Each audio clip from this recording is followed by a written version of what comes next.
Good morning students. पहले chapter में हमने आपको यूरोप में राष्ट्रवाद के बारे में बताया था। किसके बारे में? यूरोप में राष्ट्रवाद। तो आपने जैसा पहले चैप्टर में देखा कि यूरोप में कई छोटे छोटे देशों में राष्ट्रवाद की भावना जागृत हुई और उसके बाद में उसी प्रकार हमारे भारत में भी राष्ट्रवाद की भावना जागृत हुई।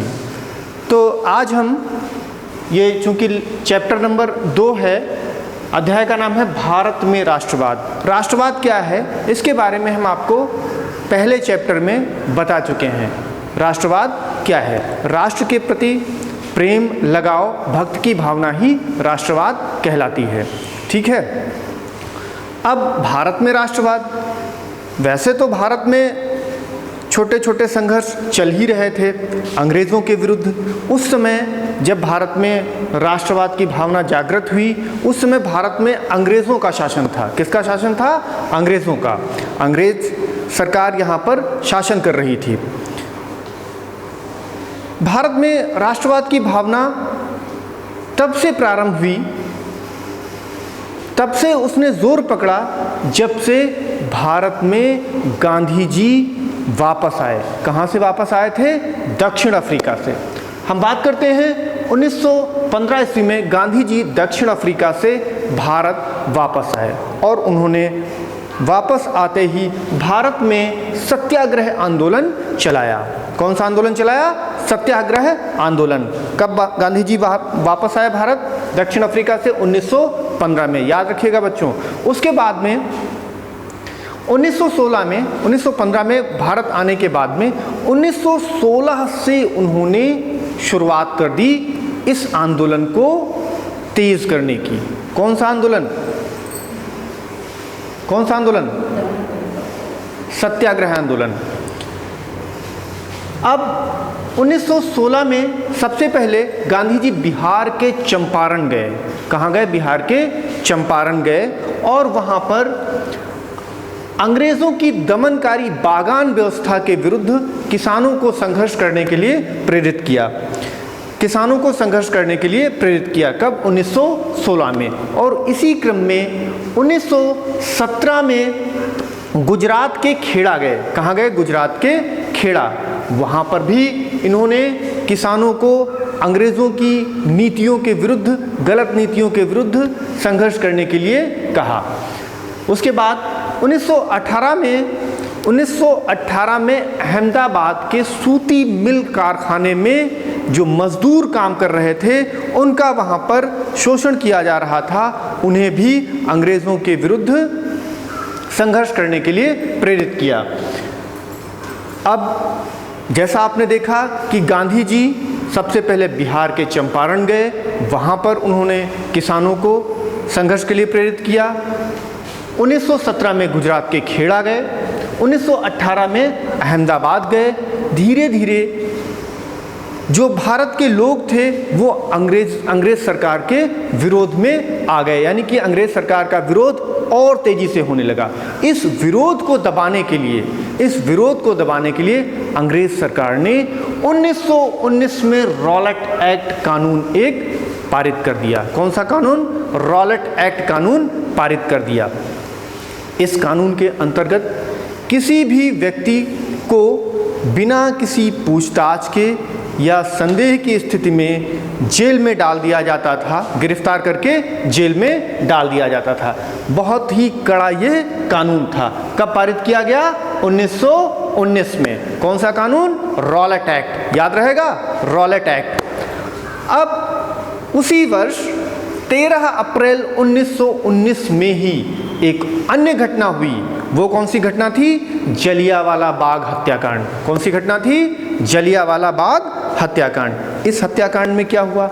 लोग इसी रॉलेट एक्ट के विरोध में जलियांवाला बाग में एकत्रित हुए थे, उसका शांतिपूर्वक विरोध करने के लिए एकत्रित हुए थे।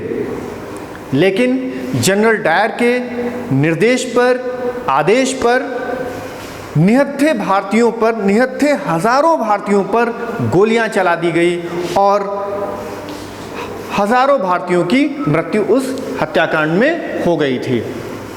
इसके बाद आगे जो अगला बिंदु है उसमें ऑटोमान तुर्की की प्रथम विश्व युद्ध में पराजय हुई थी। किसकी पराजय हुई थी? ऑटोमान तुर्की की। प्रथम विश्व युद्ध में ऑटोमान तुर्की पराजित हुआ था और ये अफवाह उड़ी, ऐसी अफवाह उड़ी कि वहाँ के खलीफा या ऑटोमान सम्राट पर एक कठोर संधि आरोपित की गई है, एक कठोर संधि आरोपित की गई है, जिसके परिणाम स्वरूप भारतीय मुसलमान इस बात से नाराज हो गए और उन्होंने मोहम्मद अली और शौकत अली के नेतृत्व में खिलाफत आंदोलन भारत में अंग्रेज़ों के खिलाफ शुरू कर दिया। अगला जो बिंदु है हमारा, उसके अंतर्गत 1920 में नागपुर में एक अधिवेशन हुआ। 1920 में नागपुर में एक अधिवेशन हुआ और असहयोग आंदोलन एवं खिलाफत आंदोलन को एक साथ शुरू करने पर सहमति बनी और जनवरी 1921 में इसे एक साथ शुरू भी कर दिया गया। अगले बिंदु की हम बात करते हैं। 1922 में उत्तर प्रदेश के गोरखपुर में एक घटना हुई, जिस घटना का नाम है चौरी चौरा हत्याकांड। क्या नाम है? चौरी चौरा हत्याकांड। इस घटना में क्या हुआ था? इस घटना में अंग्रेज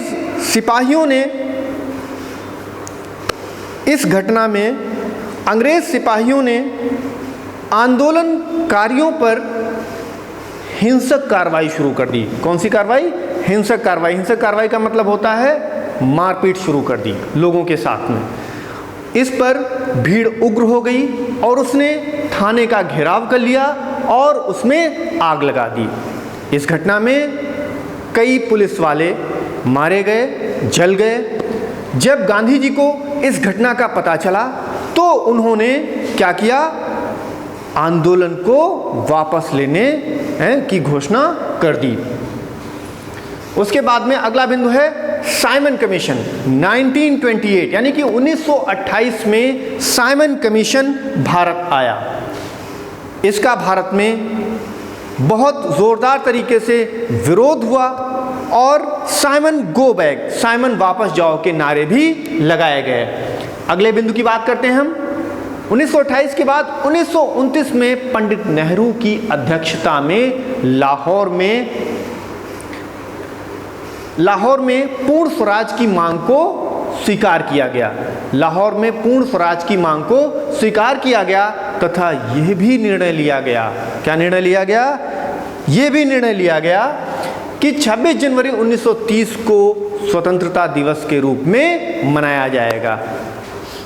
अगले बिंदु की हम बात करते हैं। 1931 में गांधी जी ने सविनय अवज्ञा आंदोलन वापस ले लिया। 1931 में गांधी जी ने सविनय अवज्ञा आंदोलन वापस ले लिया और इसी वर्ष वो लंदन चले गए। लंदन में गोलमेज सम्मेलन में उन्होंने भाग भी लिया। इस सम्मेलन में गांधी जी को ये आशा थी कि उन्हें कुछ अच्छा मिलेगा, लेकिन गांधी जी को वहाँ पर निराशा ही मिली और गांधी जी वापस चले आए निराश होकर के और उन्होंने पुनः आंदोलन शुरू कर दिया और वापस आकर के उन्होंने पुनः आंदोलन शुरू कर दिया। फिर 1942 की हम बात करते हैं। 1942 में भारत छोड़ो आंदोलन गांधी जी द्वारा शुरू किया गया। 1942 में गांधी जी द्वारा भारत छोड़ो आंदोलन भी शुरू किया गया। कुछ और छोटे छोटे शब्द हैं इस चैप्टर में, उनके बारे में आपको बताते हैं। उन शब्दों का इसमें काफ़ी प्रयोग हुआ है। जैसे पहला शब्द है जबरन भर्ती। इस प्रक्रिया के अंतर्गत अंग्रेज भारतीयों को जबरन यानी कि ज़बरदस्ती भर्ती कर लेते थे सेना में। इस प्रक्रिया के अंतर्गत अंग्रेज भारतीयों को ज़बरदस्ती भर्ती कर लेते थे। दूसरा बिंदु है पिकेटिंग। आपको थोड़ा सा नया शब्द लग रहा होगा, पिकेटिंग। पिकेटिंग क्या होता है?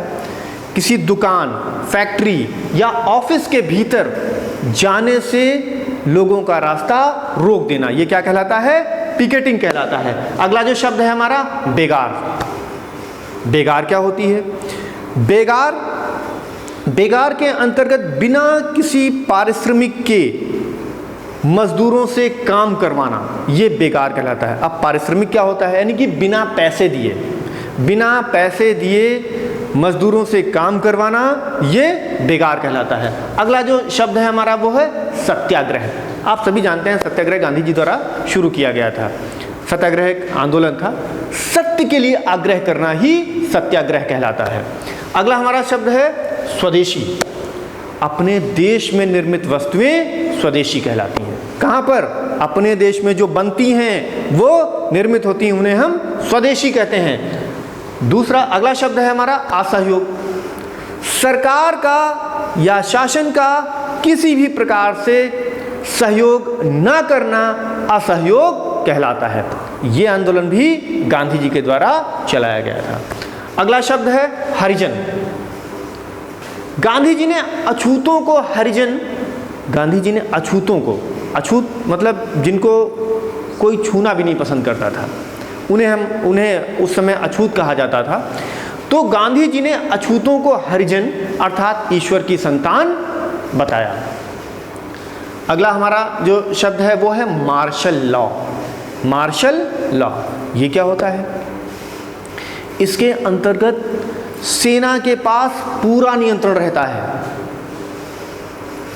अगर मार्शल लॉ किसी क्षेत्र में लगा दिया जाए, किसी देश में लगा दिया जाए, तो इसका मतलब पूरा नियंत्रण सेना के हाथों में रहेगा और कर्फ्यू जैसी स्थिति रहेगी। कैसी स्थिति रहेगी? कर्फ्यू जैसी। यानी कि जब सेना आपको ढील देगी तभी आप घर से बाहर निकलेंगे। अगर सेना कहेगी कि नहीं बाहर निकलना है तो आप घर के अंदर ही रहेंगे। कर्फ्यू जैसी स्थिति रहती है। अगला हमारा बिंदु है बहिष्कार। अभी बहिष्कार क्या होता है?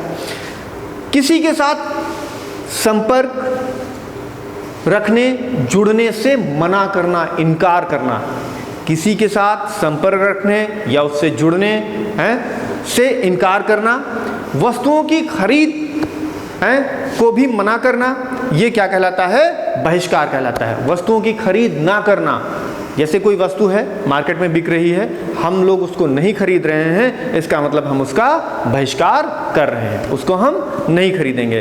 तो आपने इस चैप्टर में कुछ बिंदुओं के द्वारा देखा कि गांधी जी ने देश में